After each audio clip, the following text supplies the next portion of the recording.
液晶电视机看个几年以后啊，上面的灯条肯定都是要坏的。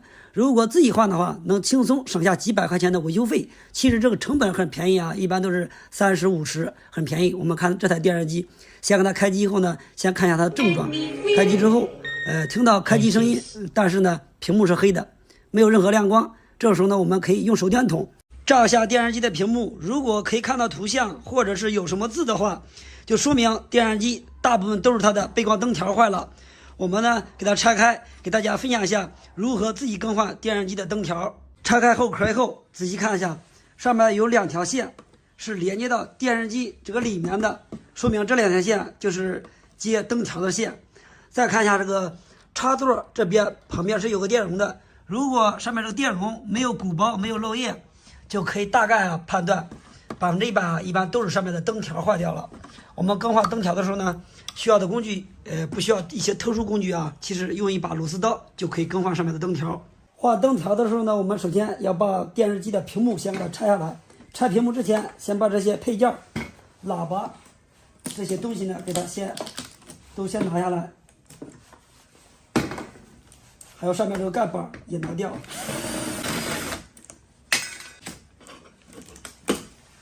然后再把指示灯上面的连接排线给它拔掉，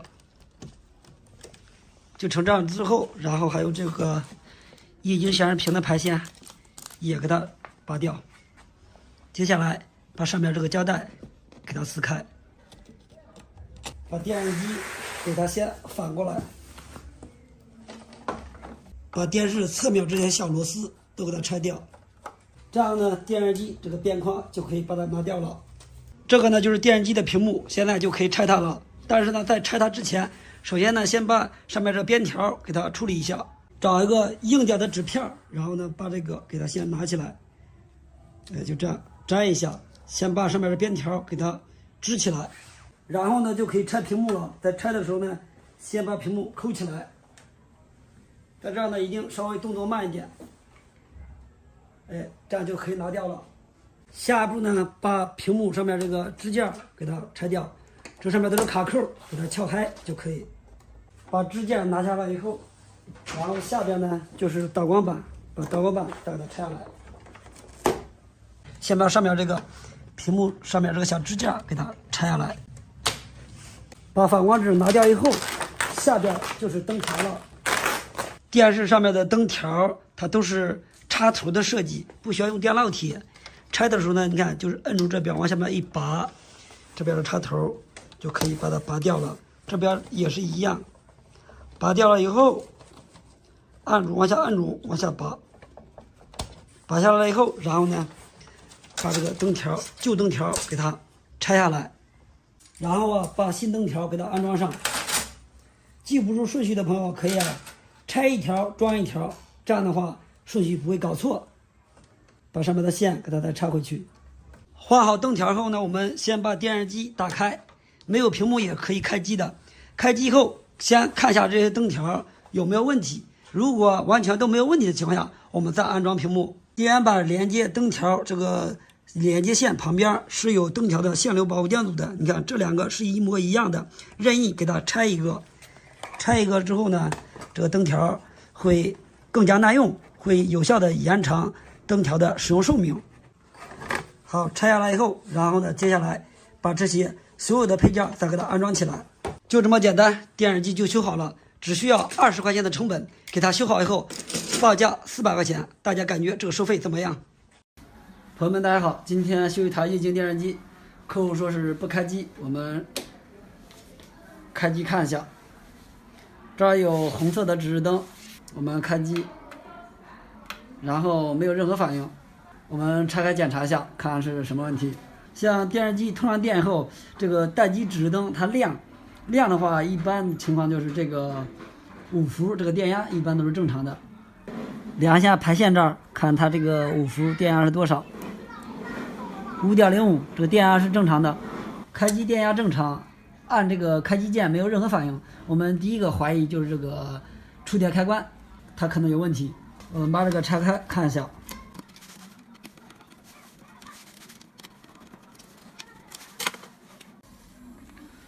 我们用个镊子短接一下这个开关，看一下能不能开机。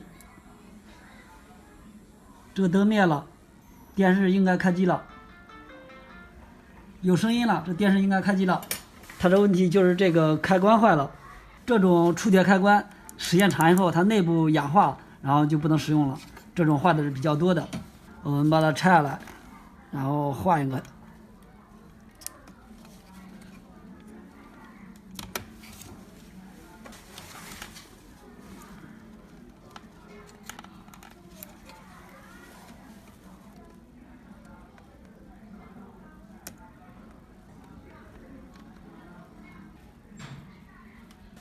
好，这个新的已经换上去了。现在装好壳以后，我们打开电源键，再试一下。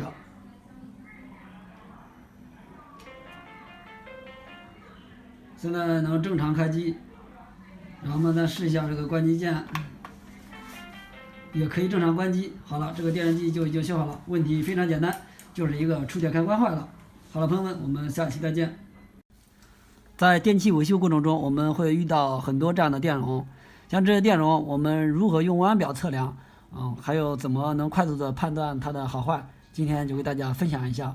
像这些常用的电容，我们可以看一下啊，像这些是电磁炉上面的暗硅电容，然后我们再看一下这个，这些就是一般就是电机上面用的一些电容，这些电容它都不分正负极的，安装的时候随便安装就可以。然后这些电容，这些是分正负极的，这些是电解电容。我们看一下电容，它的侧面都有一个白杠，这边是负极，然后这儿是正极，这个是有区分的。我们在测量电容的时候，从主板上刚拆下来以后，它里面很可能还会有电。我们首先要给它放电，我们用个灯泡或者是个电烙铁了，或者一些电器东西都可以这样给它放下电。放完电以后，然后我们再测量。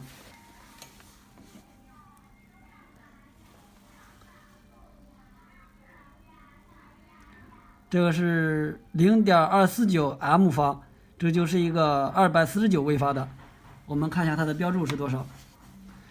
这儿标注是270微发，它有个误差，这个电容它是个正常的。测量这种小电容的情况下，我们可以直接给它短接一下就可以，这样也可以放电。然后放完电以后，我们就测一下它的容量。这个是237微发，我们看一下它的容量是多少。这儿标注是1000微发，这个容量差的太多，所以说这就是个坏的电容。我们从外观上也能看出来，这个电容这儿也有点鼓包了，所以说这就是个坏的电容。我们再测一下电磁炉的这个5微发的电容，然后这样短接给它放下电就行。弯表测量一下，4.94。这个是正常的。这些电容它的测量方法都是一样的，非常简单。测之前一定要给它们放下电，然后再测量。还有这个电解电容，电解电容坏的大部分都是一般这样鼓包或者是漏液，包括这些电容也是一样，一定它就是坏了。然后测量它的容量，如果特别小的情况下，低于这个低的特别多，也就是个坏的。好了，视频就分享到这里了，我们下期再见。家里的插座上面这个插孔太松动了。当我们充电的时候呢，你看把这个手机充电头插上去以后，非常的松动，这样呢一碰就掉了，根本没有办法使用，怎么办呢？其实像这种情况都是插孔这边的问题，我们呢给它处理的时候，用一个一次性筷子就可以快速的把它给修复好。给大家呢来分享一下它的修复方法。首先我们看像这种插座呢，我们在修复之前，首先先把上面这个面板我们给它拆下来，拆的时候在下边这边是有2个卡扣，我们这样给它抠一下，就可以把这个面板给它打开。打开之后，然后再拆另外下面这一层面板，给它抠开之后，就可以给它修复了。抠它的时候呢，在它的两侧都是有2个卡扣，我们这样把镂子刀塞进去以后，给它撬一下，这边撬完后，然后再撬另外一侧。我们看，就这样给它撬开了以后，然后上面这个面板就可以把它拿下来了。我们看。这样拿开了以后我们来看一下插座，它的插孔太松，夹不住手机充电头。它的根本原因呢，就是我们再来看，先把插头插上。你看，原因就是上边这个夹片非常松动了，张的嘴比较大了，没有办法夹住这个插头，所以它才特别松动。两侧都是一样，我们给它处理的时候呢，我们就是用这个一次性筷子，然后呢把这个上边这个铜片给它往这边修复一下，让它回下位。你看，这样把它推过来，这边推好之后，然后呢把另外这个也给它推一下。我们看，这样给它推过来以后，我们再来试一下，看一下有没有夹紧。你来看，你看这样再插上去以后就变得非常紧了。你看它也怎么也不掉了，是不是非常紧？测试好之后，然后呢我们把这个插头给它拔下来，接下来把上面这个小东西给它再恢复原位。恢复好之后，然后我们把这个面板再给它装回去。装好了之后，我们再来测试一下，你看一下好用不好用。扣好以后，把上面的面板再给它扣上去。然后呢，我们再来测试一下，你看，把它插上去后非常的紧，你看是吧？怎么它也不掉，非常牢固，就是这么简单啊！插座松动了以后呢，用个筷子就可以快速的把它修复好。这个方法呢，简单又好用。台式机电脑音响现在用的比较少了，然后放在家里边也比较碍事，把它当做废品卖了吧，又不值什么钱。我今天就是给大家分享个方法，就是花个几块钱就可以让我们的音响秒变成蓝牙智能音响。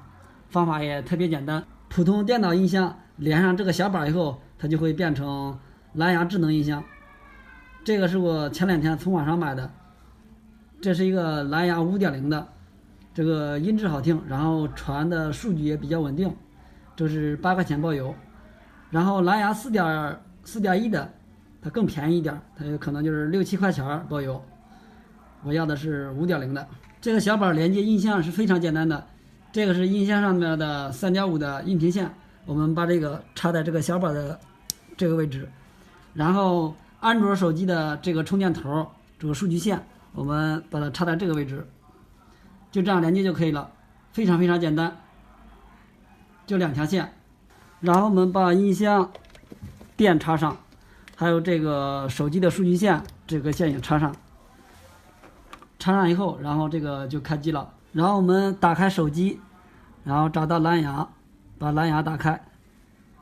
打开以后，它就开始自动搜索这个蓝牙音响。这个314这个就是我们连接上。好，一连接，然后我们放歌曲。暖阳下的桥头旁，可以了，现在声音已经放出来了。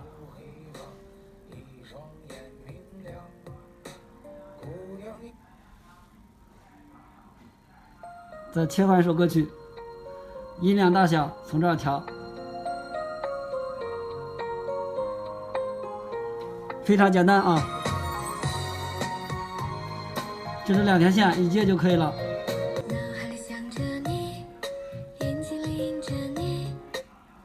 上一曲，非常简单啊。朋友们，如果嫌这个有点碍事的情况下，可以把这儿打点胶，粘在这个音响的后面就可以了。这个音质是非常好听的，所以说旧音响我们不要丢，只需要简单改装一下，就变成这个蓝牙智能音响了。好了，朋友们，这个视频就分享到这里了，我们下期再见。朋友们，大家好，今天修一台电压力锅，客户说是不能加热了，然后我们通上电试一下。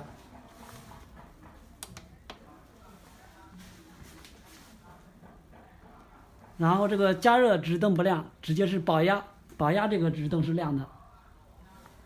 我们看一下，像这个情况它是不会加热的，这个水啊它一直是凉的。像这种直接开机显示不加热直接保温的情况，我们首先要检查一下这个压力开关，它有问题以后就会出现这种保压的情况。我们用弯弯表的2级关档测一下这个2条黄线，看它有导通不导通。不直接导通，现在有这么大的阻值，这个问题就是这个压力开关坏了。我们把它拆下来看一下是什么问题。这个压力开关拆下来以后，我们看一下它的问题在哪儿。它的问题就是在这个触点这儿，触点它氧化接触不良，它就不能正常加热。像这种情况，我们如果不更换的情况下，可以找个砂纸在这个触点这儿给它打磨一下也可以。最好啊是更换一个。更换压力开关需要调压力，然后一些网友可能他没有那个专业的设备，他也调不了这压力。然后我们今天就是直接用个这个砂纸给它打磨一下，实际上这是最简单的操作方法。一些网友也可以这样自己就可以做维修，非常简单。然后就这样打磨2下就可以。打磨好以后，我们用温阳表再测量一下，现在直接打通了。这个就已经修好了，我们把它安装到锅上面，然后我们通上电，点一下煮饭。好，现在这个加热指示灯已经亮了，这个锅就已经修好了，问题非常简单。好了，朋友们，我们下期再见。朋友们，大家好，今天给大家分享视频，就是这些 LED 灯珠，我们怎么从外观上来判断它的正负极。这些是直插的 LED 灯珠，这些是贴片式的 LED 灯珠。这些灯珠它还有另外一个名字，它叫做发光二极管。它既然是二极管，它肯定是有正负极的。然后这些正负极我们从外观上也能看出来。我们先说一下这个直插的二极管它的正负极判断。我们看一下灯珠的内部，右边这个金属片比较大，它就是负极。然后左边这个金属片它比较细，它就是个正极。然后从这个灯珠的侧面也能看出来，然后你看一下这个侧面，这儿有个缺口啊，这儿是个平面，这儿也有个平面，像这个平面的地方它就是个负极，然后这一端就是正极。我们看一下这4种灯珠，这个金属片大的这边都在右侧，这个右侧大的一端它就是负极。我们看一下，看这个红色亮了，然后我们再看这个也亮了，然后这个蓝色也亮，绿色也亮，都是一样的，大头它就是负极，然后平面这边也是负极。然后我们再看一下这些贴片二极管它的正负极。从外观上我们看一下它的4个角，我们会发现这儿缺一个角，这儿也是一样缺个角，是缺角这一边这一侧它就是负极，这个也一样，缺角在这个位置，这儿就是负极，还有这个也是缺角在这儿，这边就是负极。我们用温阳表来验证一下，看看我们刚才说的判断的都对不对。这是对的啊，右侧是负极，这也一样，右侧缺角这边是负极，这也是一样。所以说这个从外观上判断是非常简单的，也比较直观。像这些 LED 灯，它们都叫做发光二极管。既然是二极管，它们出厂的时候已经都标好正负极了，所以说我们只要仔细观察一下就能看出来。好了，这个视频就分享到这里了。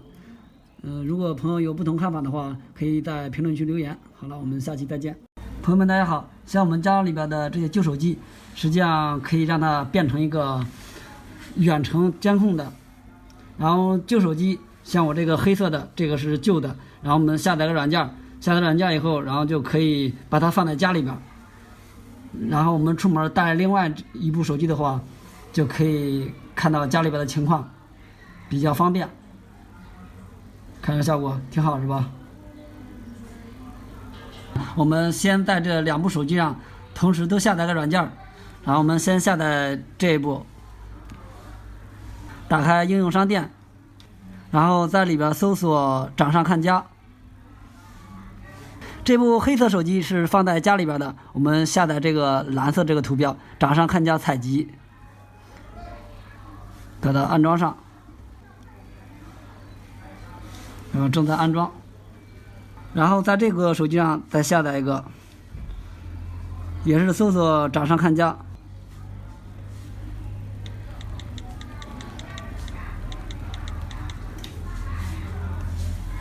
我们下载掌上看家这个红色图标，这个安装。我们先打开这个采集端这个软件，打开以后在这儿点下同意，然后点下生成二维码，然后我们再拿另外一部手机，也是打开这个软件，点下好，这儿是有一个协议，点接受，然后点击添加采集端设备，点好，然后我们用这个扫描一下这个二维码，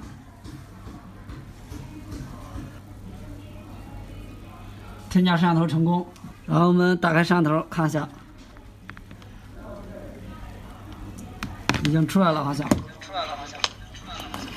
没问题了，画面已经出来了，可以远程，也可以语音，功能不错啊。在报废的充电器上面拆下来一个小灯珠，把它安装到插排上面，没有想到这么好用。你看这个插排上面的指示灯坏掉了，或者是插排上面没有指示灯，我们都可以给它加装一个指示灯。首先我们来看，这是一个报废的电动车充电器，在上面呢我们需要用到一个上面的小灯珠，然后呢再需要一个 EN4007的一个二极管，再需要一个色环电阻就可以了。用这3个元件给它制作好的指示灯啊，用个10年8年它也不会坏，不像这个一样啊，用了没有几年它就坏掉了。我们首先来看一下，先把上面这3个元件我们把它拆下来，用这个灯呢，这是个红色、绿色、黄色，我们把这个绿色给它拆下来，用个绿色的，感觉用绿色的是比较有个性的，其他的插排都是红色，我们把这个给它弄成是一个绿色。我这个上面这个插排上面的指灯就是坏掉了，然后呢等会儿我们顺便把它拆下来扔掉，换成这个2个元件，然后呢再需要另外一个元件。OK， 就这3个元件。我用的这个色环电阻是220千欧的，不要低于200千欧。如果低于200千欧以后啊，这个灯珠没有这么耐用。把它焊好以后呢，就这样的，二极管的负极接在灯珠的正极上面，就这样弄好之后，然后呢，把这个插排给它拆开。拆开我这个插排以后，你来看一下，它这个指灯不亮的原因呢，就是啊，上面这个色环电阻已经烧坏了，哎，你看已经烧断了。然后呢，先把上面这个它原来这个给它拆下来，这个小灯珠也不要它了，这个东西太小，看着也不算太清楚，把这个都给它拆下来。原来这个孔太小了，给它先扩一下孔，扩大一点。先给灯珠上面这个元件给它先套个热缩管，给它先做个绝缘，然后呢把它塞到这个孔里面，打点热熔胶固定一下，然后呢把这2条线，一条焊在零线上面，一条焊在火线上面，就这2条线焊上就行。就这样呢就制作好了，然后呢把这后盖给它扣上，通上电来看一下这个效果怎么样。我们来看，非常亮，是不是？你看，其实呢它要比自带的这种指示灯要耐用的多，这种灯呢用不了几年它就烧掉坏掉了。其实呢我们自己制作的这个再用个10年8年它也烧不坏，非常耐用。好，视频感谢大家观看，我们下期再见。朋友们大家好，今天修一台破壁机，然后我们通上电看一下，这台机器的问题是通上电以后没有任何反应，像这种情况应该是内部电源板有问题。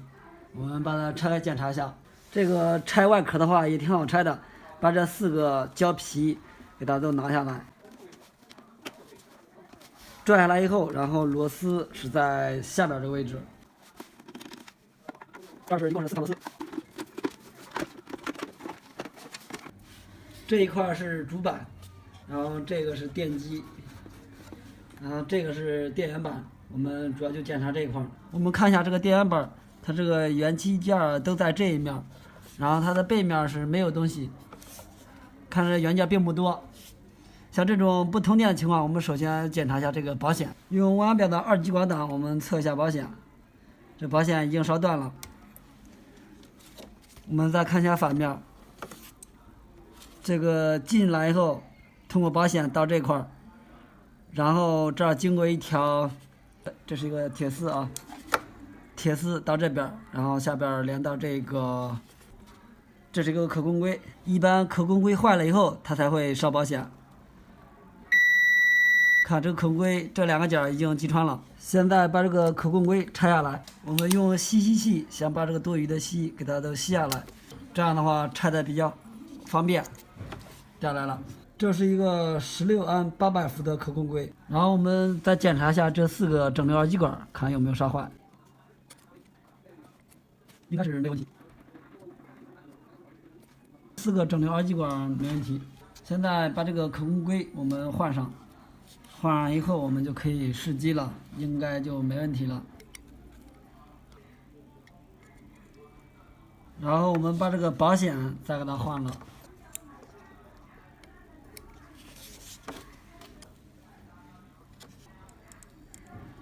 像这种电源板，如果我们在维修的时候发现保险烧坏了，我们首先要检查这个可控柜，还有这4个整流二极管，然后还有一个就是这个电源管理块。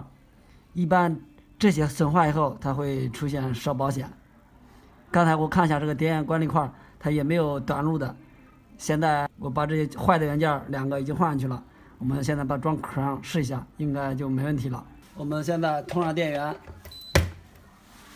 这指示灯已经都亮了，现在这个电源板就修好了。现在出现是 E1， 这个错误代码是客户来的时候没有带上面这个杯子，所以它会出现这个代码。好了，朋友们，今天视频就分享到这里了，我们下期再见。电磁炉不通电该怎么维修呢？我们看这台9阳电磁炉，问题呢是你看啊，插上插头以后没有任何反应，但是呢我们仔细听，插插头的时候仔细听，你看啊，你听有火花的声音，你听。是吧？有火花声音，然后这儿没有任何显示，就说明啊，这电磁炉保险没有损坏。我们拔掉电源之后，把它打开。首先呢，我们要检查一下电磁炉主板上面这一块部分，它是负电源部分。这边坏了之后呢，电磁炉就会插上电以后，上面的控制面板没有任何反应。像这种情况呢，我们就不要考虑保险了，因为刚才我们测试了，上面打火就说明啊，这保险它是不坏的。这一块负电源如果出现了问题呢，电磁炉它就没有18伏，也没有5伏，没有5伏呢，当然它这个控制面板这边也就不会有这些灯啊，是吧？它就肯定没有电了。首先呢，我们在检查它的时候呢，要检查一下上面这个大的4环电阻。这个4环电阻呢，就相当于是一个限流保护电阻，它也相当于是这个负电源部分当中的一个保险。我们来测量一下，看一下这个4环电阻坏不坏啊？我们来看一下。你看没有任何反应，说明呢就是这个电阻呢已经开路了，坏掉了。像这个坏掉以后呢，一般它会跟着一块这个电源管理芯片一块坏。我们在换它之前呢，也要先检查一下这个电源管理芯片，看一下有没有击穿短路。首先呢，检测的时候呢也是一样啊，我们先把弯表给它调到风鸣档二极管档，调完之后，然后呢，在这个电源管理芯片它的这边呢是有。每侧啊都是有4条腿的，先量一下这2条腿，你看，这2条是导通的，导通了之后呢，然后一个表笔任意接到右边这一侧，然后这个表笔任意接左侧，先听一下弯表，如果没有滴滴声，就说明它没有击穿短路，你看这4个都没问题的，这样呢就可以判断出这个电源管理芯片也是没问题的，没问题呢就说明啊这个4环电阻它是偶然性的烧断了。我们现在呢。把这个4环电阻给它先拆下来，换个电阻来测试一下，看一下这个电磁炉能不能修好。更换之前呢，我们先把这个板给它拆下来。只要是电磁炉保险不坏，出现这种不通电的情况呢，大部分呢都是上面这个限流保护电阻坏掉了。拆下来之后，我们来看一下，有的一些是可以看到明显烧坏的，但是有的是看不出来的，也没有关系啊。像这种呢，我们刚才已经测量了，说明它已经坏了。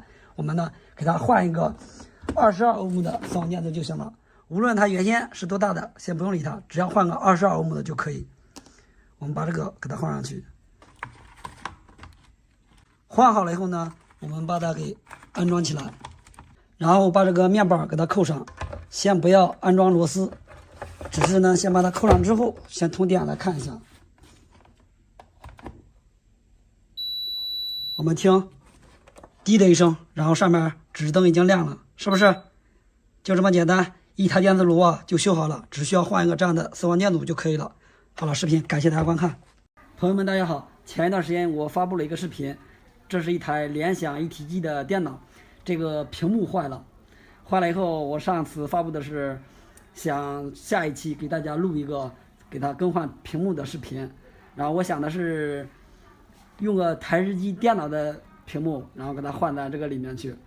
然后后边考虑这个显示屏，它一般分为两种，一种是薄的，一种是厚的，这两种。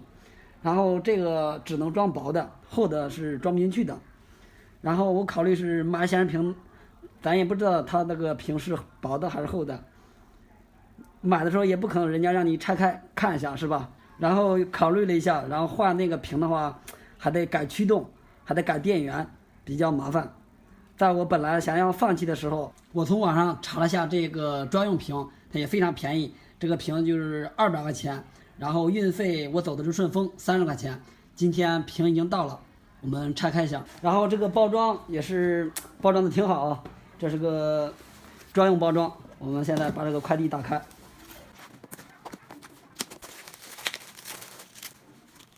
还是专用的好用，专用的直接安装就可以了。拆这个坏的屏幕，我们先把这个电脑屏幕这个边框给它先拆下来。这个边框已经拆下来了，然后这一圈这个侧面这个螺丝，我们把它卸下来后，屏幕就能拿下来。这个还是挺好拆的。然后我们现在就把这个新屏给它装上去。我们先测试一下屏，看这个屏是没有问题。没有问题的情况下，我们再把这膜撕掉，然后再给它装壳。现在这台一体机电脑这个屏幕已经换上去了。我们看一下它原先这个屏。这一块是拆下来的旧屏，它这个是用的 LG 的屏，这个规格是21.5寸的。没想到这个屏这么便宜。好了，朋友们，我们下期再见。